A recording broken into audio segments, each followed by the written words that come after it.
네, 안녕하세요. 오늘은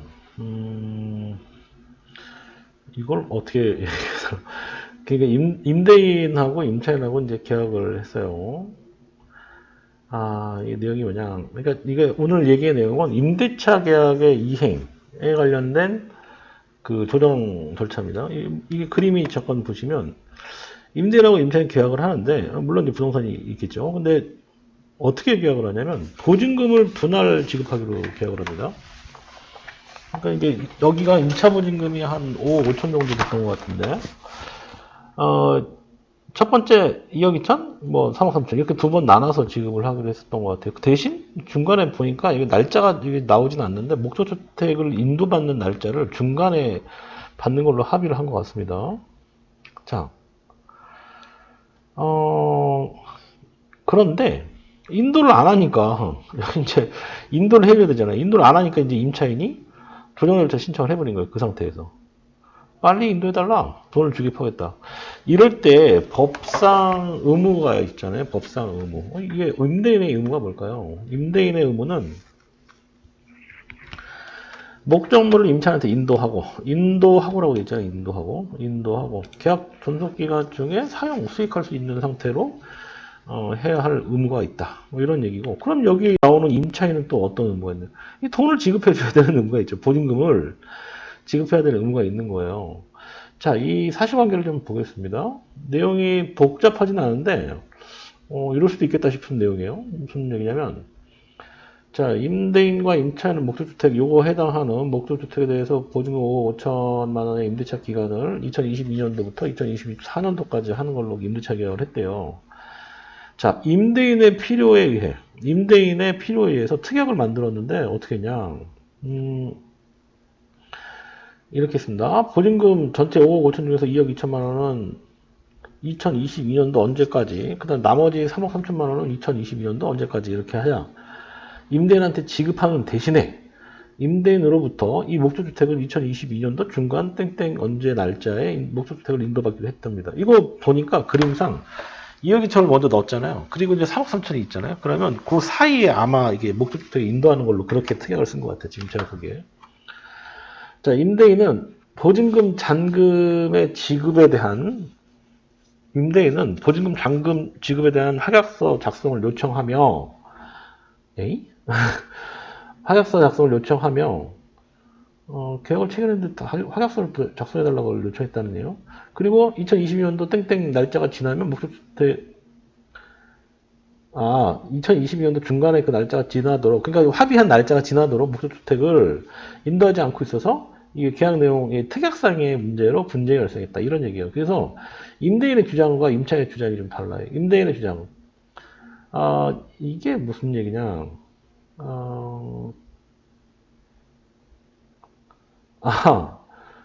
그러네요.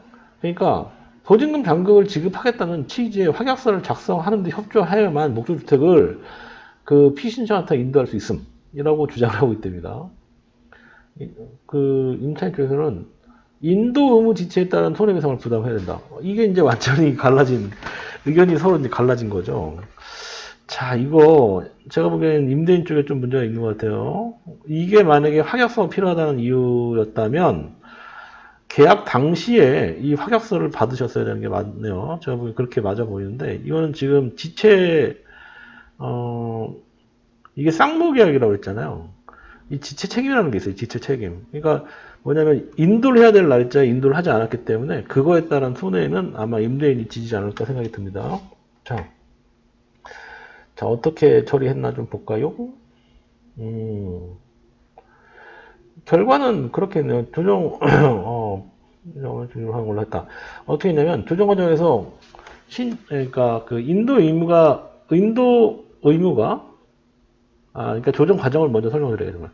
조정 과정은 본 임대차 계약에 따라서 신청인으로부터 목적물을 인도하도록 하게 한 후, 그 다음에 인도 지체된 만큼의 금액을 공제한 나머지 보증금 잔금을 지급하도록 하는 내용으로 분쟁을 조정했다. 이렇게 해결했다. 이렇게 보는데 조정 과정상 그 인도 의무가 이행됐네요. 그리고 인도 의무 지체에 따른 손해배상금을 공제한 나머지 보증금 잔금을 정해진 날짜로 지급하기로 했다.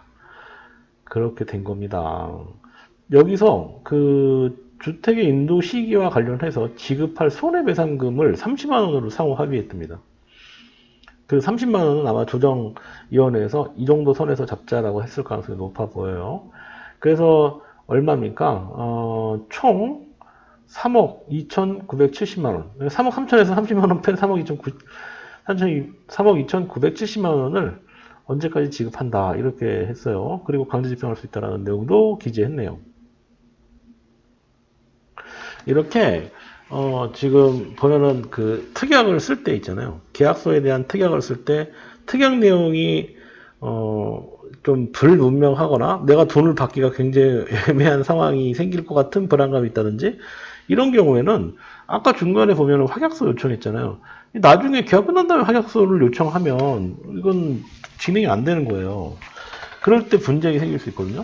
보통 이런 경우는 처음에 계약할 당시에 지금 이 임대인이 요구하는 그 잔금 지급에 대한 확약서를 미리 받아뒀으면 더 좋지 않았을까라는 생각이 들어요. 그럼 분쟁까지는 가지 않았겠죠. 그리고 지체 책임에 따른 그 손해배상금 30만 원도 임대인이 낼 필요가 없었던 거잖아요. 그렇죠? 근데 이거는 어떤 이유인지는 잘 모르겠어요. 제가 보기엔 아마도 그 집을 넘겨주는 그 날짜가 좀 늦춰진 거잖아요. 아마도 계약 뭐 이런 거에 따른 그 날짜 때문에 이렇게 늦춰지지 않았을까라는 생각이 들어요. 그런데 만약에 이렇게 해서 간단하게 끝났지만 만약에 예를 들어서 반대 해석으로 반대 의견으로 여기 임차인이 그 주소에 해당하는 날짜에 이사 오는 걸로 합의가 돼 있고 이사 업체도 결정돼 있고 인테리어 업체 아니면 무슨 뭐 가전제품 업체들 기타 등등의 여러 업체들이 그 날짜에 지정된 상태에서 만약에 그 주택을 인도하지 않았다. 그럼 진짜 문제가 커집니다. 왜냐하면 들어가는 비용들에 대해서 손해배상 청구를 아마도 임차인이 했을 가능성이 있겠죠. 본인이 그 목적물에 대해서 인도를 못 받은 거에 따른 손해액을 당연히 청구를 했겠죠. 그러면 그 부분이 다 인정될 수 있어요. 그래서 처음에 계약할 당시에 지금 그 확약서 부분, 왜 돈을 또 나눠서 냈는지도 좀 이해가 안 되긴 하지만 그 부분에 대해서 처음부터 이제 명확하게 특약에 기재를 하거나 별도 합의서가 있었으면은 더 낫죠. 별도 특약이라고 그래가지고 별도 합의서 같은 걸 보통 작성을 하기도 하거든요. 그런 것들이 없었던 게 조금 아쉽게 생각이 좀 드는 부분입니다. 자, 어쨌든 오늘 그 내용은 그 지금 이제 제가 몇 번 했던 내용 중에 하나인데 계약서 그 임대차 계약의 이행에 관련된 조정 절차 중에 하나예요. 이 부분이 틀어지거나 이렇게 되면은 그러니까 이렇게 사실 이럴 수 있는 소지는 좀 있어요. 항상 보면 계약하고 그다음 가계약금을 넣고 그다음에 계약 본계약을 하고 그다음에 또 그 사이에 그러니까 입주 날짜까지 그 사이에 뭐 대출을 받는다든지 하는 그런 과정들이 필요하잖아요. 그 과정상에서 늘어날 수도 있고 줄어들 수도 있잖아요. 그런 내용까지도 계약서상에 기본적으로 합의, 그러니까 계약서의 특약사항으로 기재해서 하는 것이 좀 더 안전한 처리 방법 아닐까라는 생각이 좀 듭니다. 네, 오늘은 여기까지 할게요. 네, 추가로 다음 시간 또 한번 이 계약과 관련된 그 판례가 좀 있으니까 이것도 한번 말씀드리도록 하겠습니다. 고맙습니다.